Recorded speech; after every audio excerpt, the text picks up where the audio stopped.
un bus avec une connexion Internet par satellite 24 heures sur 24 pour travailler tout en parcourant le continent africain. C'est le projet d'Ampion, une organisation allemande à but non lucratif. Créée en 2011, le Ampion Venture Bus a déjà traversé plusieurs pays d'Afrique. Le but, aller à la rencontre des jeunes qui souhaitent créer des startups grâce à des coachs et des entrepreneurs.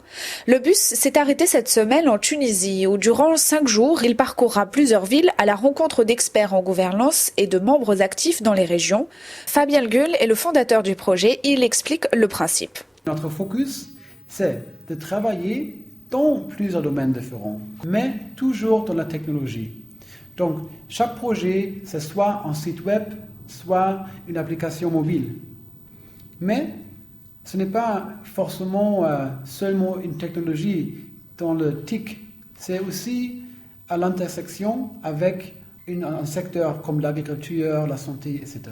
On essaie évidemment d'améliorer la situation des gens, mais en fait c'est eux-mêmes qui le font. Nous on ne fait pas grand-chose, nous on n'aide pas. Notre rôle c'est vraiment de sélectionner les meilleurs et de les mettre ensemble dans un programme. Et c'est eux qui font le travail, c'est eux qui vont former des équipes. Évidemment, nous, on invite des coachs, des mentors et des investisseurs, mais nous, on donne le cadre. Le reste, c'est à eux. Nous, on a le réseau, en fait. On est actif sur 15 marchés africains et on a un réseau très fort également en Europe et aux États-Unis. Donc, nous, on est entre les deux, en fait.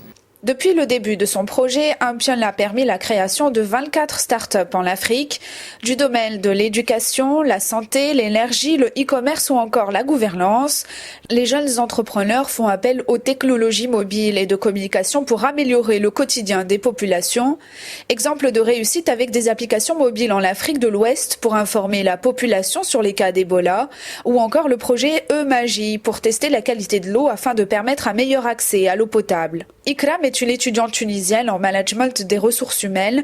Elle parle du projet qu'elle souhaite aborder au cours de ces 5 jours. C'est important parce que moi je suis déjà intéressée à l'entrepreneuriat et surtout l'entrepreneuriat social. Je veux bien commencer mon propre projet et être une freelancer. Par exemple, je veux commencer à avoir des écoles qui enseignent avec le système japonais, parce qu'ils enseignent des éthiques aux jeunes. Si vous avez une idée, soyez pas timide, vas-y, faites-la, n'ayez pas peur. Donc il faut essayer, même si vous avez été rejeté, donc vous n'avez rien à perdre. Vous pouvez recommencer, vous pouvez avoir la chance d'avoir votre idée réalisée.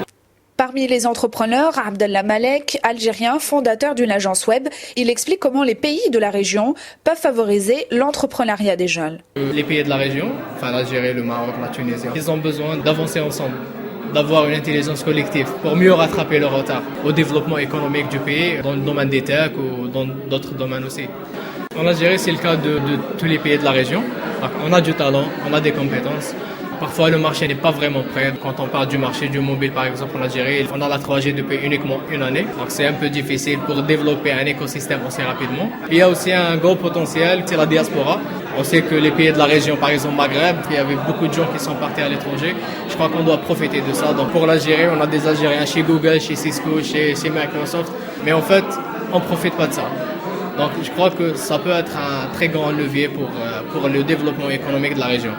3 groupes seront retenus à l'issue de ces 5 jours afin de mettre en marche leur initiative. Ils pourront ainsi rencontrer, grâce au réseau international d'Ampion, des investisseurs dans les 4 coins du monde. Pour BBC Afrique à Tunis, Siam Asseni.